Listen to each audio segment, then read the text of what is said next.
So, 2020 was quite the year, and Magic the Gathering wasn't excluded from that dumpster fire.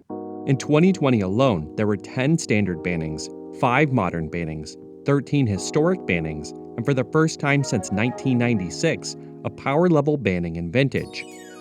Although some of these can be chalked up to one-off too powerful cards, an entire keyword was reworked after printing. But I believe that mechanic, Companion, is one of the most interesting, fresh, and flavorful designs in recent memory.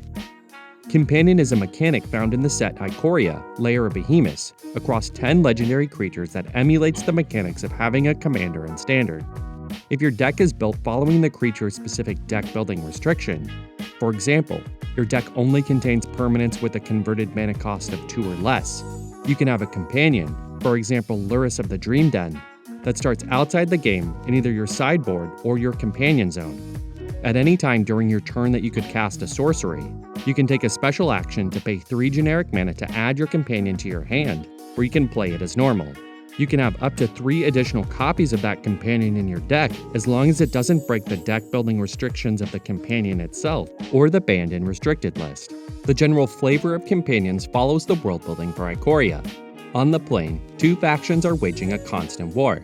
The humans, led by General Kudro, have become a militaristic force in order to stave off the monsters of the plane, who have begun to mutate and evolve under the influence of the mysterious Ozolith.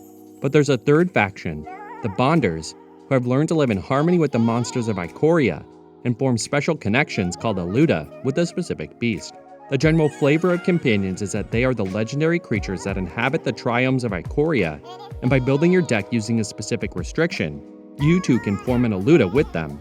This flavor, along with the incredible art and unique game design, give each creature their own unique style. From a mechanical perspective, companions make for an interesting exercise in creative deck building. How could you get ramp in your deck with only one card type? What would you use if you had to build a deck of cards with only an odd converted mana cost? What would your game plan be if you couldn't cast spells for the first 2 turns of a game? Not to mention that they're legendary, so they can lead your commander decks as well. All of these factors, the flavor, beautiful art, and unique design space, made companions one of my all-time favorite mechanics for any set. Imagine getting to find your own personal beast companion, like the daemons of the His Dark Materials trilogy.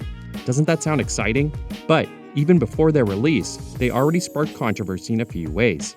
Because the mechanic required checking the entire deck, there was a concern that Companion would lead to cheating in paper, where a player might claim their deck would be able to support a companion when it really couldn't.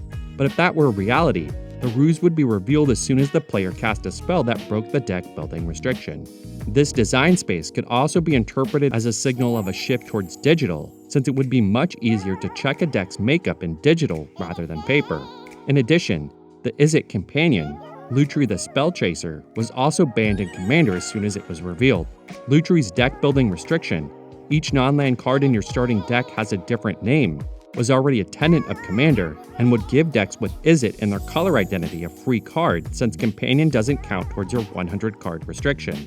To make matters even more confusing, the explanation of the mechanic I outlined earlier is actually an updated version. The entire keyword was reformatted, with the original version allowing a player to simply cast their companion from their sideboard or companion zone once per game at any time they could cast a creature.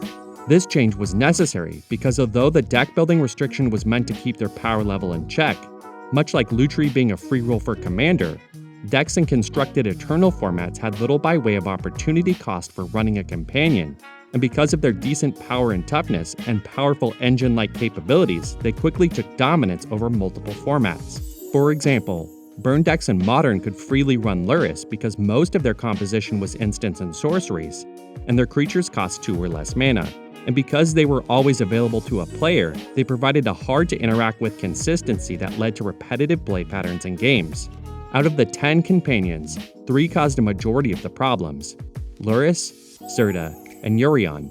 Lurrus of the Dream Den worked well in just about every deck in Modern, since most of them cap out their mana curve at 3. Zirda the Dawnwaker made an infinite colorless mana combo with Basalt or Grim Monolith in Legacy. And Urion, Sky Nomad, made the all-star Fires of Invention deck even better. Karuga the Macro Sage and Garuda Doom of Depths did make some waves, but they were mainly regulated to the aforementioned Fires of Invention deck, and a meme deck that utilized a number of clone creatures to put double digits of power out in a single turn. After their initial release in mid-April 2020, companions quickly grew to dominate almost every format for the month of May, and as of June 1st, they were rewritten into the modern version we know today. Other speculated fixes included reducing their consistency by requiring a player to take a similar action to a mulligan by placing one card from their hand at the bottom of the deck. The current reworking did effectively nerf companions in most constructed formats, but Lurrus and Urion still find occasional success in standard decks like Dimir Rogues or Esper Doomfortold. As much as I adore it, there's no denying Companion was a huge blunder for Magic. Mark Rosewater has stated on his blog, "My biggest regret of the year was Companions. It was the largest design mistake and an idea that I think could have been popular if executed correctly. But despite all of that, I still think Companion brings an interesting, fresh, and flavorful experience to the game.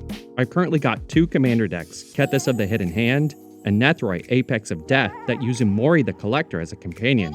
Trying to construct a deck with the limitation of only creatures is a great exercise, as it makes you use cards that you wouldn't otherwise.